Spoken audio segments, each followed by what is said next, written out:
다윗은 사무엘 선지자에게 기름 부음을 받았습니다. 왕이 되었다는 말입니다.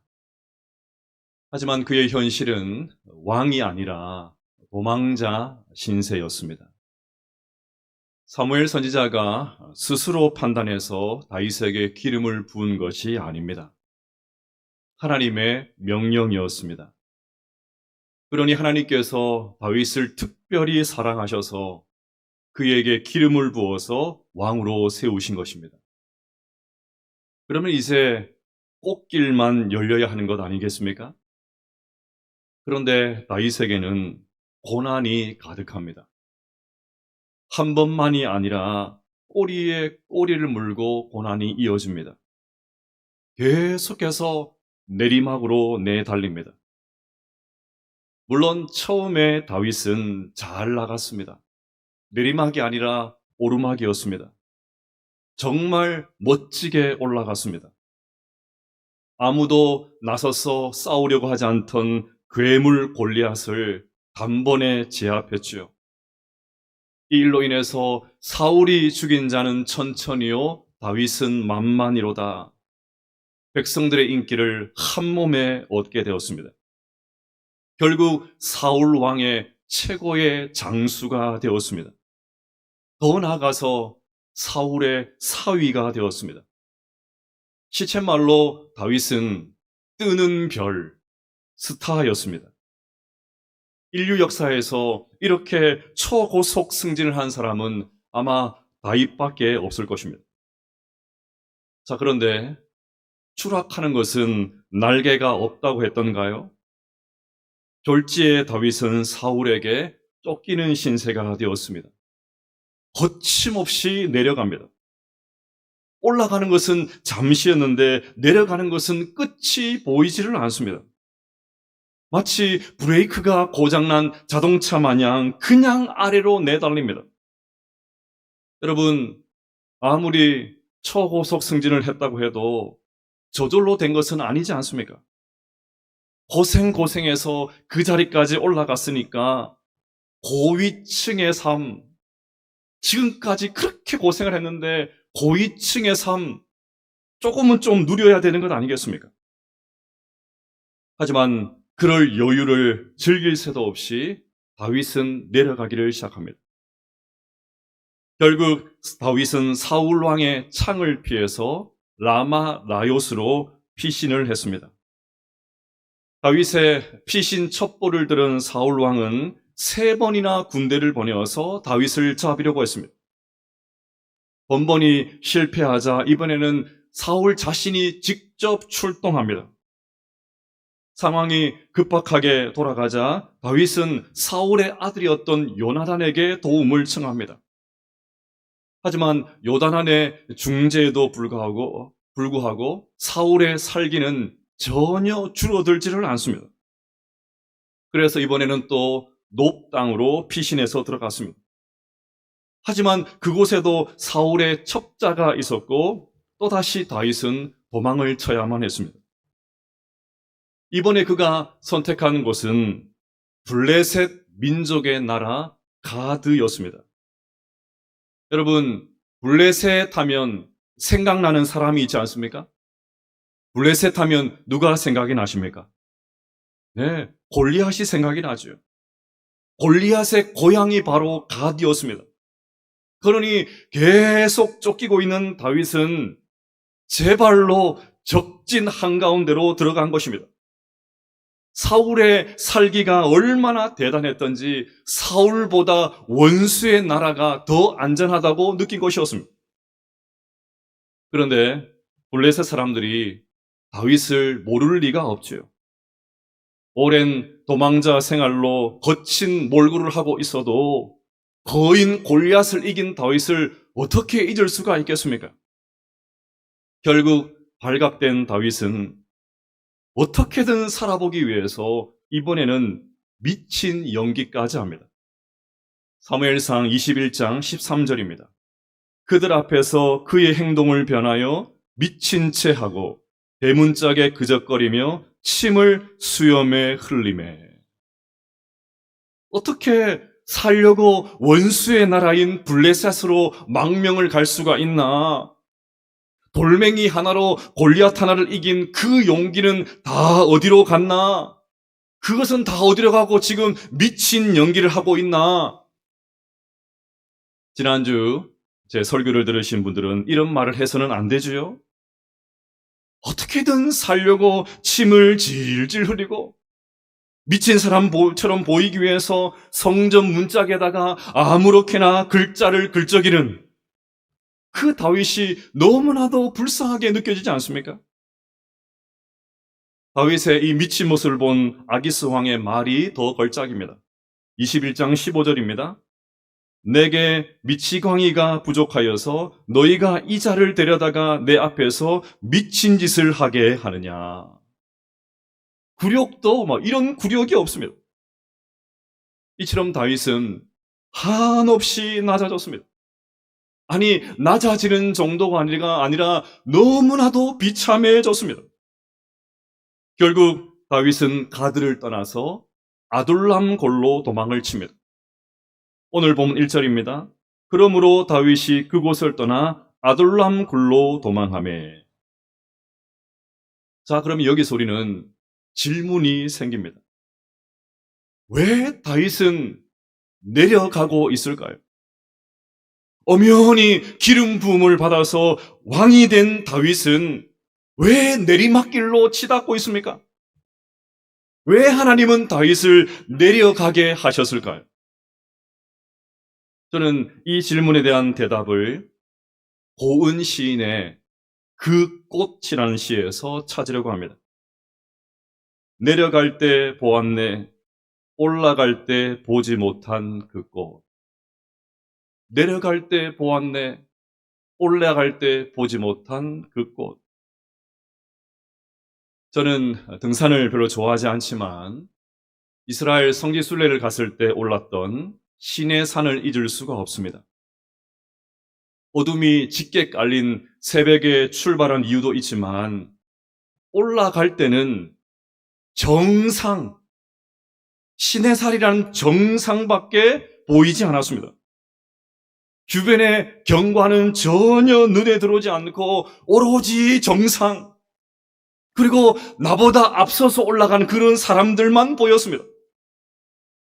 그래서 제일 마지막에 출발한 저는 제일 먼저 정상에 도착을 했습니다. 그런데 내려오다 보니까 올라갈 때 보이지 않았던 것이 비로소 눈에 들어오기를 시작했습니다. 그냥 앞만 보고 정상으로 올라갈 때에는 보이지 않았던 것이 드디어 보이기를 시작했습니다. 눈앞에 그 펼쳐진 모습을 보면서 얼마나 경탄했는지 모릅니다. 내려오는 내내 와. 이처럼 올라갈 때 보이지 않다가 내려갈 때 보이는 것들이 있습니다. 올라갈 때 미쳐보지 못한 아름다운 자태를 뽐내고 있는 수많은 꽃들을 볼 수가 있습니다. 그런데 올라갈 때 보지 못하고 내려올 때 보았던 그 꽃들이 더 아름다울 수가 있습니다. 힘들고 어려울 때 보이는 것, 눈물 나며 한숨 지을 때 보였던 것, 한없이 낮아졌을 때 보였던 것, 그것이 더 아름답고 소중할 수가 있습니다. 여러분, 우리도 다윗과 같이 내려갈 때가 있지요. 홀로 적진 한가운데 들어갈 수도 있습니다. 어떻게든 살아보려고 미친 연기를 할 수도 있습니다. 건강 문제로, 생계의 어려움으로, 이런저런 어려움으로, 이런저런 갈등으로 한없이 비참해질 때가 있습니다. 그렇게 내려올 때 무엇을 봐야 될까요? 내려올 때 우리는 무슨 꽃을 보아야 될까요? 자, 그래서 오늘은 다윗이 내려왔을 때 본 꽃을 확인하면서 우리도 내려올 때 무엇을 보아야 될지 살펴보도록 하겠습니다. 첫째로 내려올 때 우리는 연약한 자신의 모습을 볼 수 있어야 됩니다. 그럼 지난주 말씀 한번 떠올려 보십시오. 혼자서 높 땅에 나타난 다윗을 이상하게 여긴 아히멜렉 제사장이 왜 혼자 왔냐는 질문을 다윗에게 했지요. 그래서 다윗은 왕의 특별한 임무를 수행하고 있다는 말로 적당히 둘러대면서 거짓말을 했습니다. 율법을 정확하게 알고 있었음에도 불구하고 제사장만 먹을 수 있는 진설병을 덥석 받아 먹었습니다. 골리앗의 칼을 얻은 후에는 세상에 이런 무기가 없다고 찬사를 보내었습니다. 그리고 앞서 말씀드린 대로 어떻게든 살기 위해서 블레셋 땅까지 제 발로 들어가서는 침을 질질 흘리는 굴욕적인 광인 연기까지 서슴지 않았습니다. 지난주 설교 때 말씀드린 대로 함부로 다윗을 판단해서는 안 됩니다. 재판관이라도 된 것처럼 쉽게 입을 대어서는 안 됩니다. 하지만 이런 다윗의 모습은 이전과는 너무 다르다는 것을 부인할 수는 없습니다. 일신의 안위를 위해서 적당히 꾸며대는 다윗의 모습은 정직했던 10대의 모습과 너무나도 다르지 않습니까? 물맷돌 하나로 당당하게 골리앗에게 향했던 이전의 그 용맹스러운 모습과 지금 너무나도 차이가 나지 않습니까? 지난날 그 좋았던 믿음은 다 팔아먹고 원수의 나라까지 들어가서 미친 척하는 것이 정말 말이나 됩니까?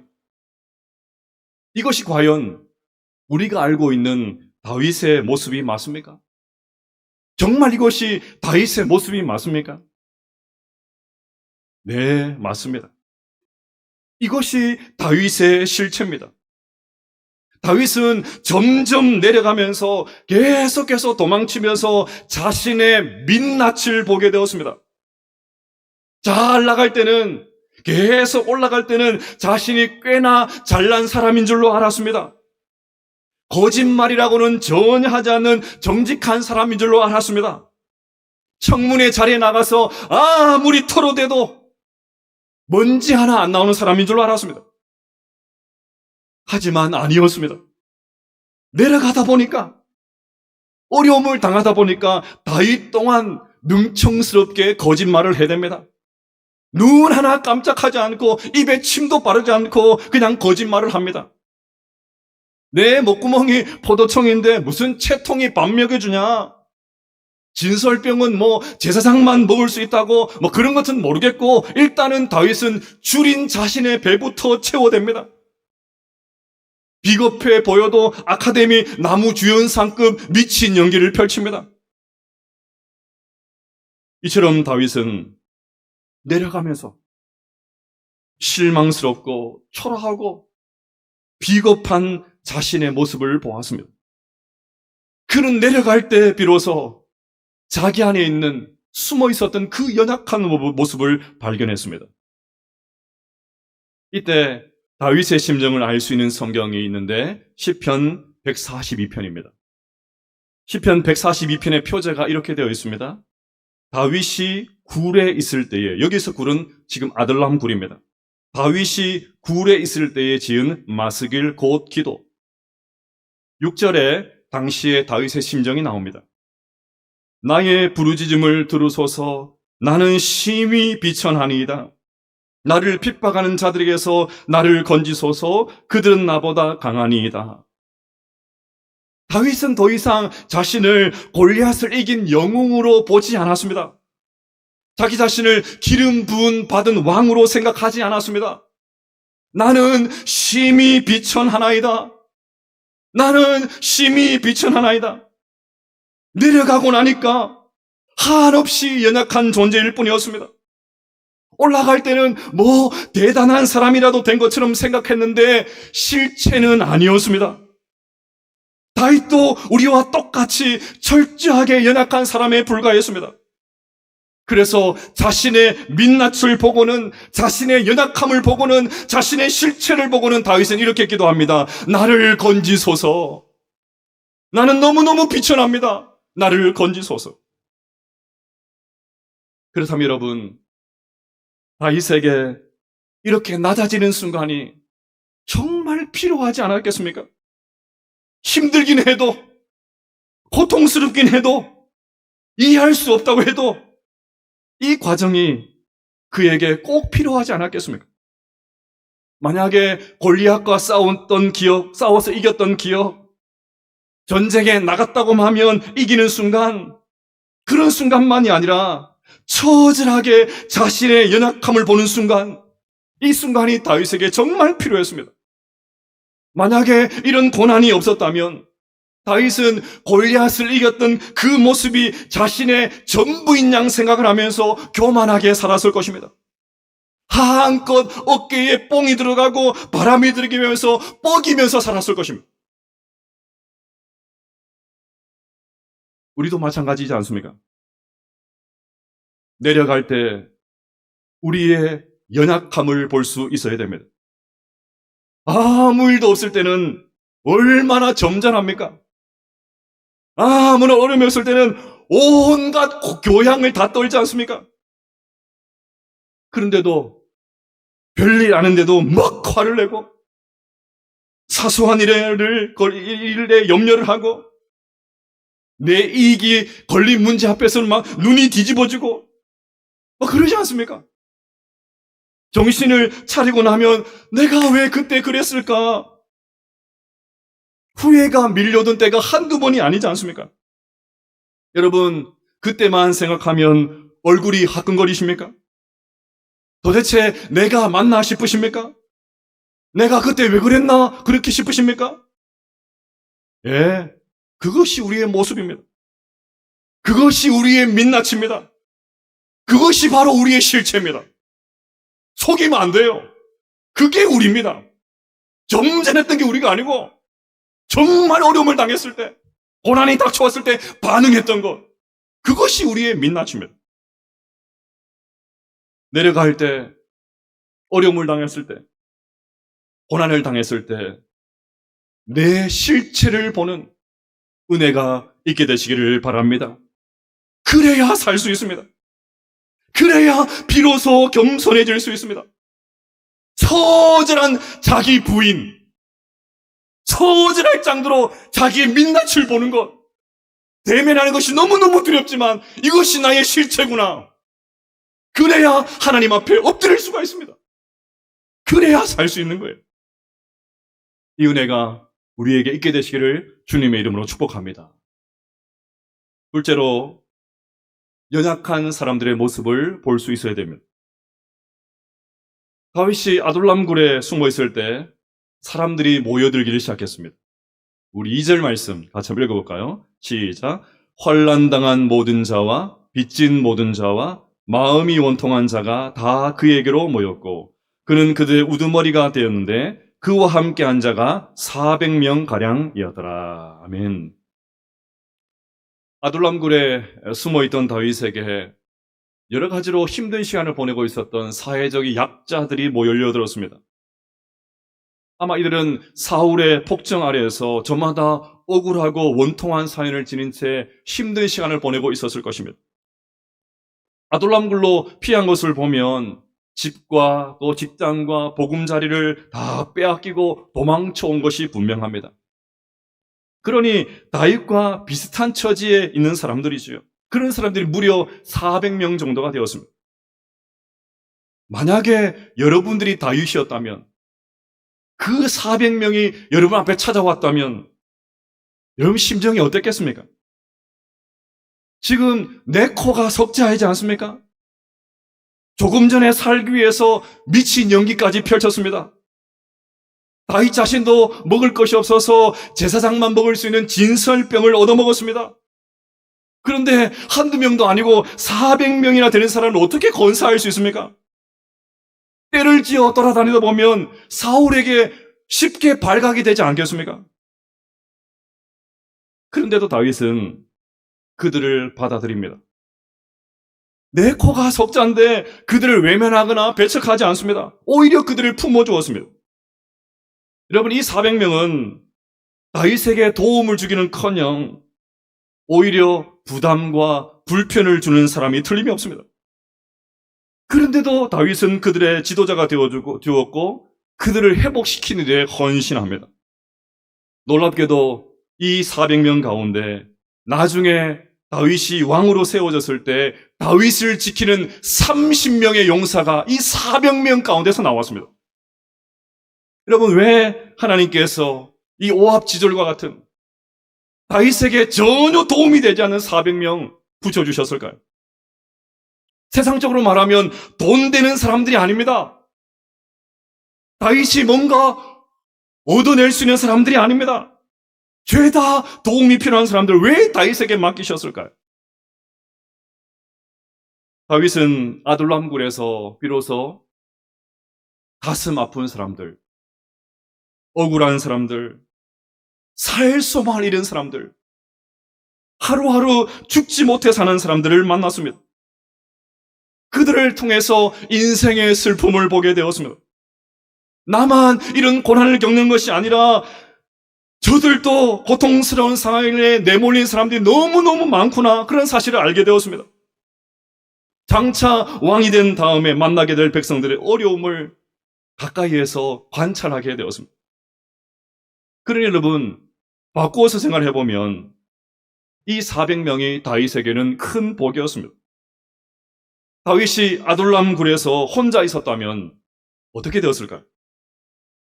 시간은 많았겠지요. 자기 자신만 돌보면 되니까 별 부담도 없었을 것입니다.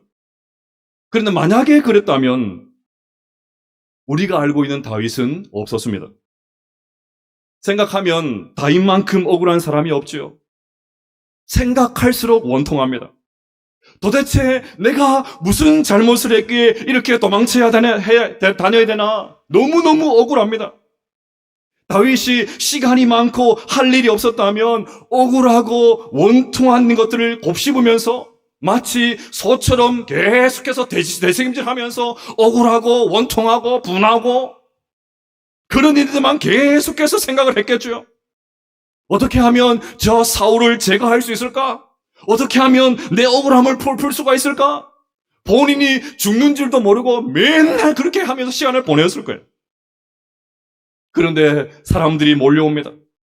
한결같이 원통한 사람들입니다. 그들의 이야기를 듣고 기도를 해주다 보니까 자신의 문제를 고민할 시간이 없습니다. 하루 종일 400명을 상대하다 보니까 밤에는 피곤해가지고 그냥 쓰러져서 잡니다. 너무 피곤하고 바빠서 자기 문제를 묵상할 시간이 없는 거예요. 그런데 이것이 오히려 다윗을 살렸고 그를 다듬는 하나님의 방법이 되었던 것입니다. 이제 다윗은 그 400명을 보면서 자기 개인의 문제와 자기 연민에 빠져서 지낼 수가 없었습니다. 자신의 원통함과 억울함을 곱씹으면서 아둘람 굴에 갇혀 있을 수가 없었습니다. 자신을 찾아온 이 원통한 사람들을 어떻게든지 살려내야 되겠다 결심합니다. 그때 다윗의 결심을 알 수 있는 시가 시편 57편입니다. 같이 한번 읽어볼까요? 시작.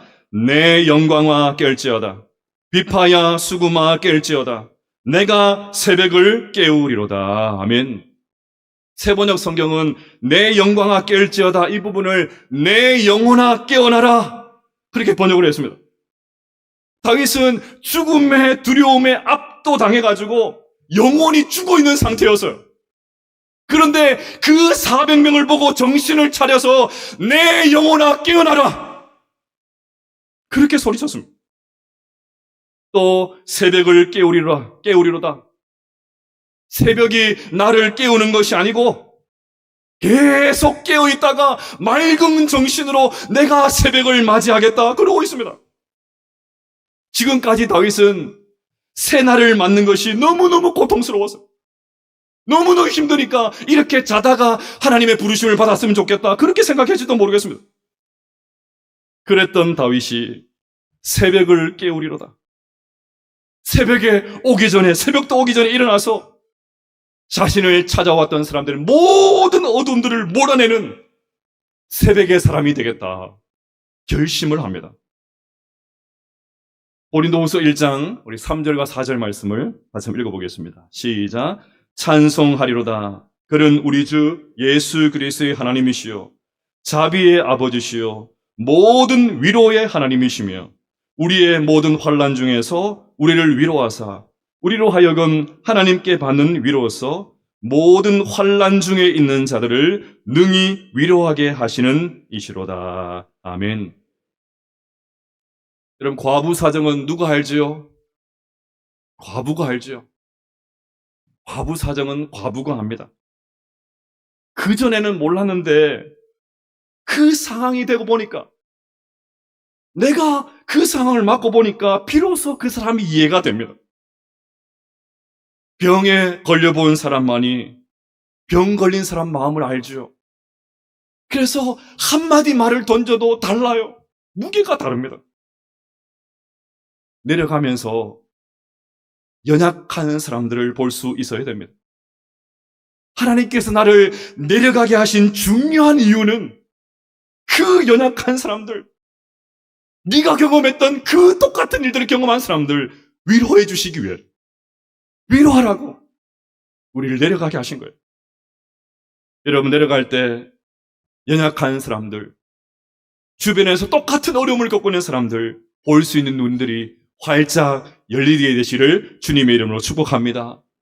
그래서 다른 사람들의 고통을 공감해 줄 수 있는 긍휼의 사람으로 세워지는 우리 모두가 되시를 축복합니다.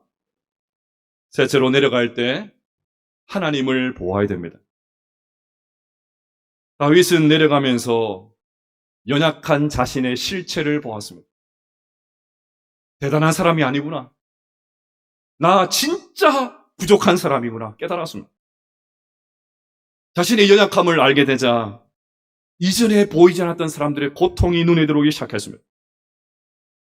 그런데 내려가면서 그가 본 것은 자신과 다른 사람들만이 아니라 또 있었습니다. 바로 하나님을 새롭게 보게 되었습니다. 자신의 연약함을 대면하면서 무려 400명이나 되는 사람들을 건사하면서 다윗은 엎드릴 수밖에 없었습니다. 그러자 하나님이 더 잘 보이기 시작했습니다. 그전에도 하나님 의지했던 다윗이었는데 너무너무 어려움에 순간에 직면하고 나니까 더 절절하게 하나님 보이기 시작했습니다. 다윗은 수많은 시를 지은 것으로 유명하죠. 150개의 시편 가운데 거의 절반을 다윗이 기록을 했습니다. 실제로는 더 많았겠죠. 그런데 다윗이 그 많은 시를 지은 곳이 어딘 줄 아십니까? 왕궁이 아니라 광야였습니다. 모든 것이 갖춰져 있는 그 안락한 왕궁에서 그런 시편들이 기록된 것이 아니고 그 거친 광야에서 계속해서 내리막으로 내려갈 그때 주옥과도 같은 그 시들이 탄생했습니다. 이유가 뭐겠습니까? 유진 피터슨의 말을 빌리면 다윗에게 광야는 하나님으로 가득한 곳이었기 때문입니다. 도처의 하나님, 새롭게 만난 하나님. 광야가 다윗에게는 하나님으로 가득한 공간이었기 때문입니다. 다윗은 아비멜렉에게 미친 채 하다가 쫓겨나서 지은 시편 34편에서 이렇게 노래했습니다. 같이 한번 읽어보겠습니다. 시작. 너희는 여호와의 선하심을 맛보아할지어다. 그에게 피하는 자는 복이 있도다. 너희 성도들아 여호와를 경외하라. 그를 경외하는 자에게는 부족함이 없도다. 아멘. 다윗은 가드에서 블레셋 사람들에게 잡혀서 지었던 시편 56편에서 이렇게 또 노래했습니다. 같이 한번 읽어보겠습니다. 시작. 내가 두려워하는 날에는 내가 주를 의지하리이다. 내가 하나님을 의지하여 그의 말씀을 찬송하며 여호와를 의지하여 그의 말씀을 찬송하리이다. 내가 하나님을 의지하였은즉 두려워하지 아니하리니 사람이 내게 어찌하리까. 할렐루야. 다윗은 사울을 피해서 굴에 있던 때에 지었던 시편 57편에서 또 이렇게 노래합니다. 같이 읽어보겠습니다. 시작. 하나님이여 내게 은혜를 베푸소서. 내게 은혜를 베푸소서. 내 영혼이 주께로 피하여 주의 날개 그늘 아래에서 이 재앙들이 지나가까지 피하리이다. 내가 지존하신 하나님께 부르짖으며 곧 나를 위하여 모든 것을 이루신 하나님께로다. 하나님이여 내 마음이 확정되었고 내 마음이 확정되어 사오니 내가 노래하고 내가 찬송하리다. 아멘. 다윗은 굴에 있을 때 지었던 시편 142편에서도 이렇게 노래합니다. 같이 읽어보겠습니다. 시작. 내가 소리내어 여호와께 부르짖으며 소리내어 여호와께 간구하는도다. 내가 내 원통할 마음을 그의 앞에 토로하며 내 우환을 그의 앞에 진술하는도다. 아멘. 사랑하는 성도 여러분, 내려가는 것도 원통한데 내려갈 때 아무것도 보지 않는 것, 그것이 더 원통한 일입니다. 고난이 그냥 지나가게 해서는 안 됩니다. 고난이 나에게 말을 걸게 해야 됩니다. 내려갈 때 연약한 자신의 실체를 보게 되시기를 바랍니다. 연약한 사람들을 보고 그들을 위로해 줄 수 있는 사람이 될 수 있기를 바랍니다. 무엇보다 내려갈 때 하나님을 생생하게 경험하게 되시기를 바랍니다. 그래서 인생의 내리막길에서 이 세 가지 꽃을 봄으로 더 단단한 믿음의 사람으로 설 수 있는 우리 모든 성도들 다 되시기를 주님의 이름으로 축복합니다.